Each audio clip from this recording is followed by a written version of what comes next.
today on the New Haitian Generation. My name is Cassandra Oliver and I'm your host. Today I have a special guest. I have Miss Carla Joseph of NutriFlo IV Lounge. We are waiting to learn all about the things that she's doing with our community. Carla, thank you so very much for joining us today.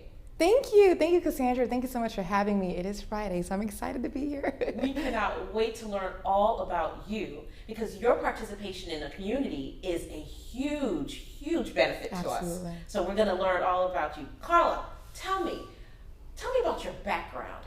Where are your family members from? Absolutely. So I was born in Miami, Florida to two Haitian parents. So my parents came here from Haiti about 5 to 6 years prior to me being born. So my dad is from the south of Haiti in a small town called Lakai.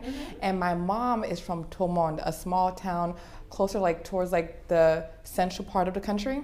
And so they came here, to just seek a better life. And so I was born in Miami, as I said, grew up, and the value of education was really instilled in us, super instilled in us. And so I went to college. I went to UM in Miami, and then after a year, I transferred to Florida State in Tallahassee, where I then became a nurse. And then, thank you. And so then I went to work on the floor. I got a job at Holy Cross Hospital as a floor nurse, and I did it for a couple years, and I realized that, you know what? I was unfulfilled. There was something more that was missing that I really wanted to do. Because a lot of people don't talk about this, but floor life as a nurse is very hard. And so as I was on the floor taking care of all my patients, I realized I really wanted to do something more. And so I went back to school. I went to Baylor University where I got my master's in nursing. And so now I'm a nurse practitioner.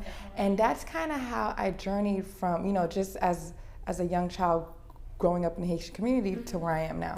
So you are a board certified nurse practitioner. A board certified family nurse practitioner. Oh my God, so easy. Not at all.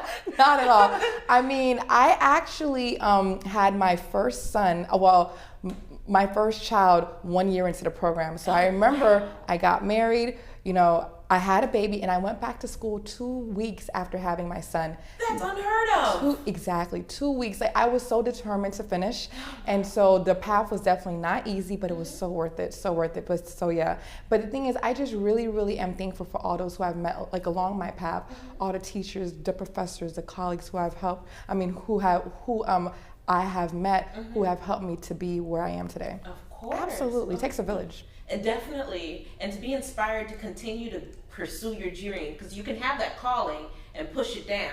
Absolutely. So you kept going. That is very inspirational. Thank you. And it's motivational. I know your kids watching it would understand. Oh, they do. And they've seen my journey over the years, so they absolutely do. And they tell me that, Mommy, we are proud of you. So that is so heartwarming, and it's so great to hear. To know that you've done it for them. Oh, yes. And you've done it for yourself. Yes, absolutely. That is awesome. Tell me, how has the Haitian culture influenced you while you're going through this journey? Oh my goodness, absolutely. So I think a big part of me as I was a child growing up was the value of hard work that was instilled in me. The value of education, hard work. So carrying those values with me throughout my journey into entrepreneurship as a nurse practitioner, that has really helped me to get to where I am today. So a nurse practitioner, for our viewers that don't understand what that means, what does a nurse practitioner do? Great question. So a nurse practitioner is a nurse who has advanced education, and he or she has the ability to write prescriptions, to diagnose patients, to interpret labs. We can open up our own practices like I am now, things of that sort. So we work with doctors and other healthcare providers to provide healthcare, to our community. Yes. If it wasn't being a nurse practitioner, would you be in any other career? That's a good question. So actually, when I first went to college, I was a pre-med major, which I know is sort of like being a nurse practitioner, but I was going to be a pediatrician. And I kind of changed my career and went into nursing. But I don't think I would have done anything other than health. I've always been very health focused, in the health and medical field. So there was nothing else that was really calling me other than being in the health and medical field. Always healthcare. Yeah, I mean, I guess that sounds kind of crazy, but yeah. For as far as you can remember. Yeah, for as far as I can remember. It's just always been something I wanted to do. And that's studying, Carla. You have to study in yes. order to handle that. And the thing is, but studying was never hard for me. I mean, it's just something that you had to do. You just did it, you studied the book, you passed the test, and you move on to the next one. It's just, you just keep going until you finish and then you graduate. And they say if you're doing something you love, it never feels like That's true. That's true. Even though it did sometimes feel like work. That's the truth, right? Yes. We don't want to sell the pipe dream. No, we don't. We definitely want to sell the pipe dream. I am so against selling the pipe dream. I will give the real. That is perfect. Yes. If people are aspiring to learn more of how to do what you do, what would you say? Absolutely. So I would say the first thing is lots of research and going ahead and finding someone to shadow. So like if you want to become a nurse practitioner, call a doctor's office, call a nurse practitioner's office and see if you're able to shadow them for a day or two to really get a good sense of what it is that they do, how to interact with patients and so forth. And so that way you'll get a good sense of the day-to-day activities that's, like entail in being a nurse practitioner. Because that's a part of the sector that is not spoken about. The doctor's office is already there, and then the nurses. There's an in-between. There's a whole wealth of knowledge that is going on in the healthcare field. Absolutely.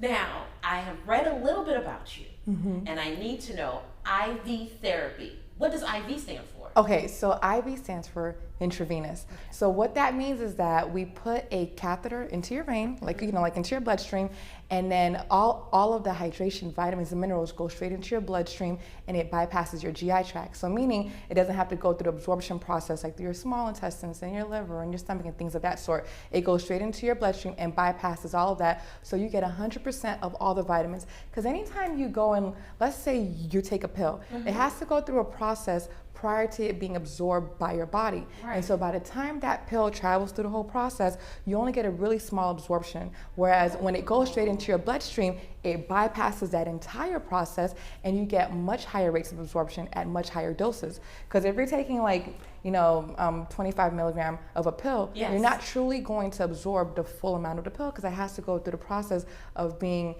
digested and absorbed by your body. So IV therapy, however, is different because it bypasses that whole process and goes straight into your bloodstream right where you need it. It's the fastest way to get any type of nutrient into your body. And that's something I never knew about. Yeah, and now you know. Now I know, and all of us know now too. Exactly, so now everyone else knows. Gummies, we had multivitamins to take, and you knew all of these type of things to take, and it's one of those things that you just understand your body needs. Exactly. But when it comes to IV therapy, why would our community benefit from it? Oh my goodness, absolutely, because a lot of times, especially like in Haitian culture, and then I'm gonna say this, and I may get dinged for it, but our food might not be the most nutritious. When you think about things like legume, a lot of people tout it as being, healthy and that sort of thing, but it has to go through a cooking process and it has to soak and sit, and the heat kills all the nutrients. So legume, you mean like the green veggies?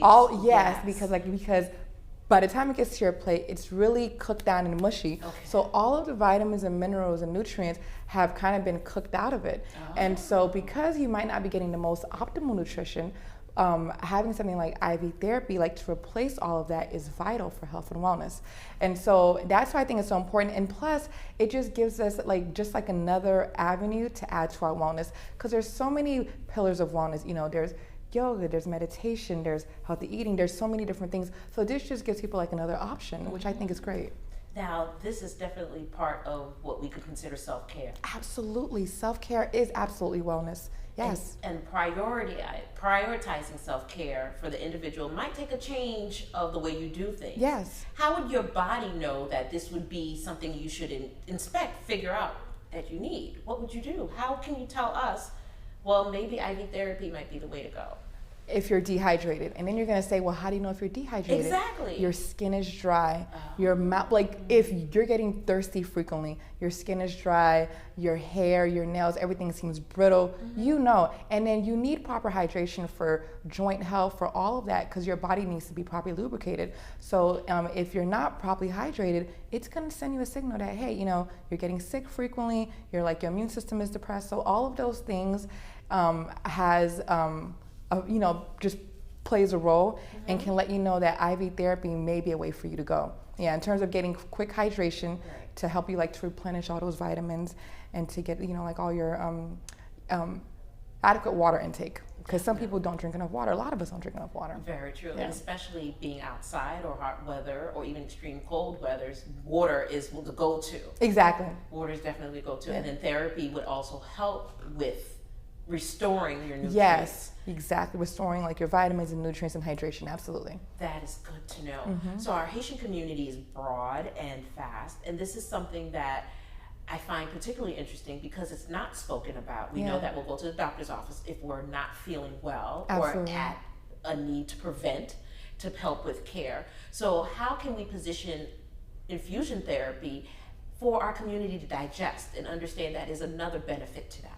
Absolutely. Well, actually, what I do now is I do seminars, and we have had some people of Haitian descent come into our facility and learn about it, and they'll call me on the phone, and I'll explain to them in Creole what exactly is IV therapy, how it helps, how it works for them, and we've actually been on the radio a couple times, and just helping to educate people and educate everyone just about the vast benefits of IV therapy. So tell me, how are you increasing the knowledge base of the Haitian community with the things that you do every day? Yeah, absolutely. So as I was saying, like I go on the radio, I talk about like our services, and then we're on a radio show. So that way we're getting all of our information out to the public. So that way people can really understand what it is that we do and how it can help. And also I am like a member of the Haitian American Nurses Association. Okay. And we do lots of great work in the community, lots work like in Haiti and abroad and volunteering. And so that's another way that I'm able to reach the community. So that's been great as well. So especially like a couple years ago, pre-COVID, I was a lot more active. Obviously things have changed since then. And then we've gone to Haiti to do health and wellness seminars, and just go out and then try to help people, and then just to spread the health and love and knowledge about health and wellness, and then just to bring healthcare to people that need it the most. Now, our community is going to get a lot of information, and they are everywhere all the time, right? Yes, absolutely. Do you speak Creole? Okay, so I do speak Creole. I do, and I say that because I speak Creole, and I always say, like, if you drop me in Haiti right now and I had to fend for myself, I would definitely survive. I can definitely hold my tongue and parler Creole, so I can ask for food, I can ask for water, I can ask for the bathroom. So yes, now am I perfectly fluent? No. But I definitely have like a working vocabulary. That is are you teaching your children how to speak Creole? That's such a good question. So I purposely have to remind myself to speak to them in Creole so they'll grasp it. So what I do is I tell my mother-in-law and my mom only speak to them in Creole because I really want them to pick it up. So anytime they're with my mom, and she lives with us, so anytime like she's talking to them, I say, "Mommy, please speak to them in Creole." Same thing in my mother-in-law's house. So that way they'll pick it up, it's just easier to pick it up when you're always hearing it. Yes. And so my husband and I, however, we have to kind of like force ourselves like to remember. So it doesn't come as easily to me to speak to them in Creole, but we definitely are trying our best to teach them. Absolutely. Now that's pretty cool. And you see them responding well? Sometimes my daughter and my son will look at me like, "I don't know what you're saying, Mama." So I'll say it in English and then like say it in Creole again so they'll get it. Yeah. That's pretty cool. Yeah. In your home, you're speaking Creole. Are you cooking the food? Are you listening to music? How is our culture permeated through your family? Yes. My son loves Sweet Mickey. They actually know Sweet Mickey and Jacques Sauvage-Jean. They do. Yes, they are. And so like on Saturday mornings and Sundays, we'll put on our Haitian music and compa, and they love it. And my son actually wants to go to Haiti. Yes, we just couldn't because obviously with the things are happening. Pandemic and things are happening and we can't go. But they actually do want to go, and he's actually been when he was 1, but now he's 8, and so he wants to go because it's been a while. So yeah, so we are instilling that in them. And as far as cooking, so. My mom cooks great Haitian food, so they eat the food that she makes. I'm not the best cook, but I do make sauce pois. Hey! Yes. And bon pese. And some people will call sauce pois refried beans. Yes. Or the bon pese, the pressed plantain. Yes.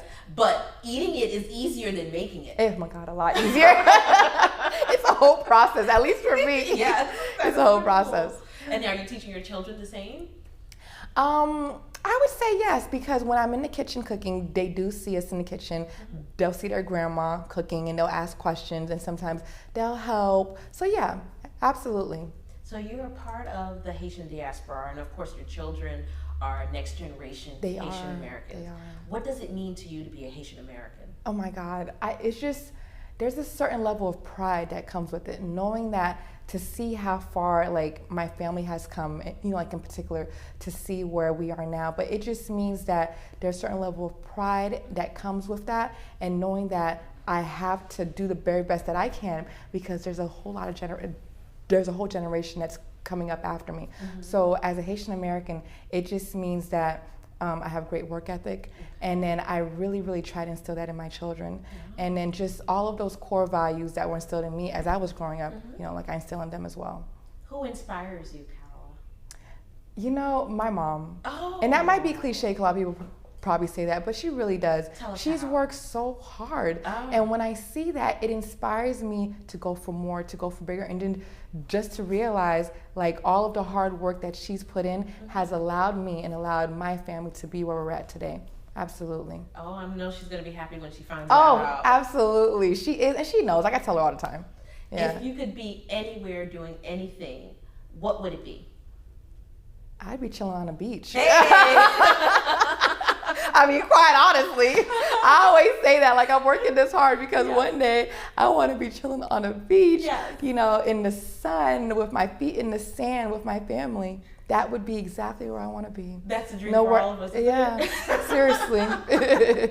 Would you encourage people who are undecided about their future to look into this part of the industry in the healthcare field? Absolutely. Entrepreneurship, I believe, when it comes to healthcare, you know, like as far as being like a nurse practitioner, it's something that hasn't been talked about, because in nursing school, you're always set up to, well, go get a job, to go, you know, how to interview, how to apply for a job, which jobs to train for. And so this part of, you know, healthcare, being an entrepreneur and owner of a business, owner of a med spa, I think it's something that most definitely a lot more people should get into, because I feel like freedom of time is so important, and that's what being an entrepreneur allows you to do, to help other people have a direct impact of other people's lives while also impacting yours as well. So you are more than just a nurse practitioner. Absolutely. You're helping. I am. And that's the biggest part of Yes. serving the community. Serving, absolutely. There's a larger benefit to it other than just going to school and coming to work. Oh my God, absolutely, yeah. When our Haitian community looks at you, they're going to be inspired, because now they see someone like Thank you you. in the field. And this part of the field, like I would want to understand more, because we are not exposed to this sector. Exactly how did you come about understanding what infusion therapy was? How did that become introduced to you? So let me go back a little bit, because that's a great question. So I've actually been in this business for about 2 years now. So I took an IV therapy course in Atlanta with another nurse practitioner who was teaching other nurses how to do IV infusion therapy, you know, like the business aspects and everything. And so after taking that course, I then was doing it like as a mobile version. So I would go to people's homes and put the IV therapy for them and that sort of thing. And then about a year ago, I decided, you know what? Let's go all in. Let's open up a place. Like, why not? Like, these days are not coming back. That's what I always think about. These days are not coming back. So let's do something with all your heart, something that you're passionate about. And that's me talking to myself, something that I'm passionate about. And let's go all in. And so, and you know, like I spoke to my husband, he was on board. And so we just decided to go all in and to find a location and to open up NutriFlo IV Lounge. And that's where I am today. And so it's just really been a dream come true. It really, really has been, because this has been in the works for so long. And so to see it now flourishing and thriving with customers coming through the door that we're actually helping, that keep coming back. A lot of our customers are people that have already had IV therapy that keep coming back on like a weekly basis. It's a dream come true. So the training in order to become board certified and to understand the healthcare field, is it a broad gamut of education that you go through, or are you specializing into certain skills? So like I'm a family nurse practitioner. So there's types of nurse practitioners where people become like acute care, emergency, pediatric, family. So there are certain tracks that you can go down like as you become a nurse practitioner. But as far as like a specific training, like maybe like endocrinology or cardiac, there's not a specific training that you go through in school for that. Okay. But once you come out of school, you can go to work at, you know, like a doctor's office that specializes in endocrinology or, you know, cardiology, pulmonology, like things of that sort. You said that you're working in the community and you've taken trips abroad back to Haiti. I have. Tell us a little bit more about your volunteerism there. Absolutely. So a couple years ago was my last trip, I believe in 2018, prior to the pandemic. That was amazing. So I went with the Haitian American Nurses Association.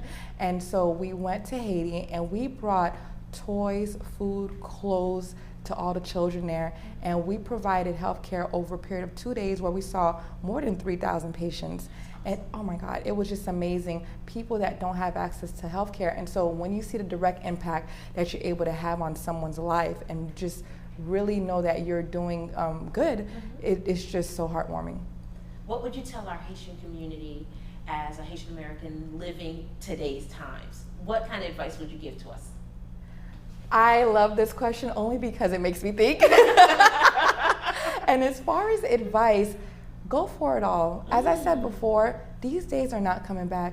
Do what makes you happy. That's what I've learned in my journey as an entrepreneur.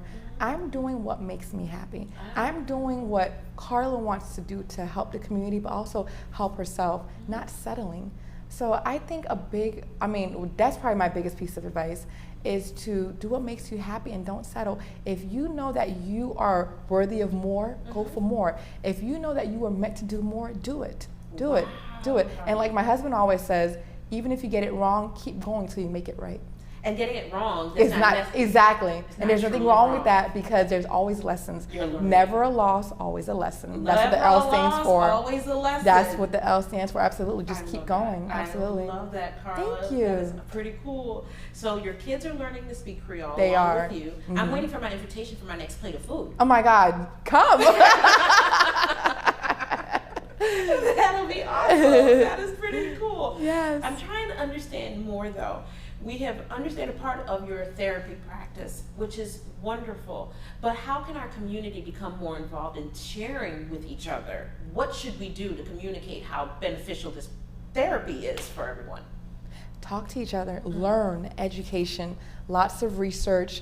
I feel like the more we do get out in the community and do more seminars, health and wellness seminars, and just talk about, because really a lot of it is just lack of knowledge because you don't know. So the more exposure our community can have to these type of services and know that they're available for them to take advantage of, then the better it's going to be. So more health and wellness seminars, going out into the community, just teaching education is great. Now, Carla, I have to say, there is a part of IV therapy that our guests are going to get to see. Yes. And I don't know if you've noticed, but yes, you had yours. What is exactly in IV therapy? Like, what am I looking at? What should a person expect about therapy? Okay, so all of our IV drips have like all types of vitamins in them, and they're each tailored to your specific issue. So there's a drip with high dose vitamin C, zinc, B vitamins, like all of these amazing vitamins to help you to boost your immune system, to get hair that's glowing, to get strong nails. If you're going to the gym, there's amino acids to help you with, helping you to lose weight, helping you to improve better at the gym.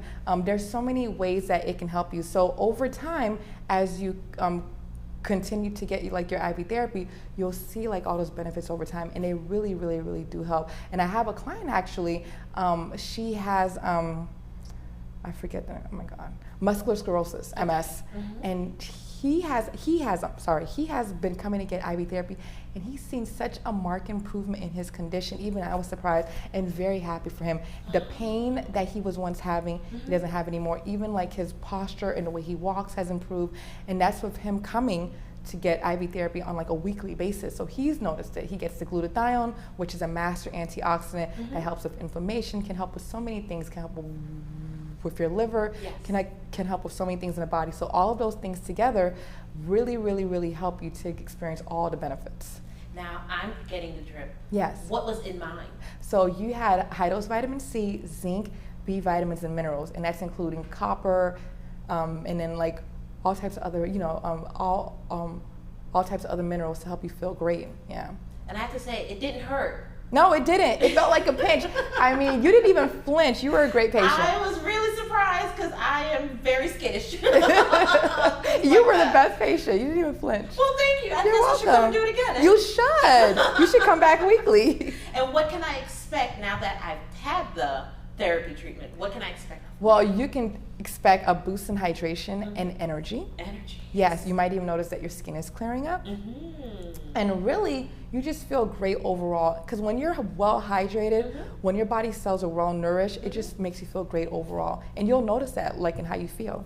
So this is perfect. We get the opportunity to see Yes. you at your best. Yes, At me your in happy action. place. Yes, Oh, at my own gosh. place. Yes, Your yes, happy yes, place. yes, yes. And we're going to see all of the procedures go in. And because you are the professional, we're going to see all the needs and all the setup Yes. to make it happen. Yes, the right? whole nine, the Then- IV bag, everything, everything, yes. Oh, I'm looking forward to it. I cannot wait for our clients, and rather our community to Yes. know that one of our own is introducing this, because this trend of healthcare should be everlasting. It should be, and it shouldn't be a trend. It should be something that's continuous, because trends come and go. Yeah. Now that's definitely a good point. Yes. I so appreciate you You're explaining that welcome. part, because we need to continue to maintain ourselves so we can be better It's important. and be present with our family. Yes. Present with each other. Yes. Like you're with me now. Yes. Yes. I so Yes. appreciate Health it. is wealth, and it's true. Oh, and we don't have much time of it, do That's we? true. That's so true. That is Yeah. awesome. Well, Carla, I so You're appreciate welcome, you being Cassandra. here with me today. Thank you. This has been a wonderful learning experience for all of us. You have been watching The New Haitian Generation on Beacon TV. Watch us on Tuesdays and Thursdays at 10 p.m. N'a toujours voulu monter.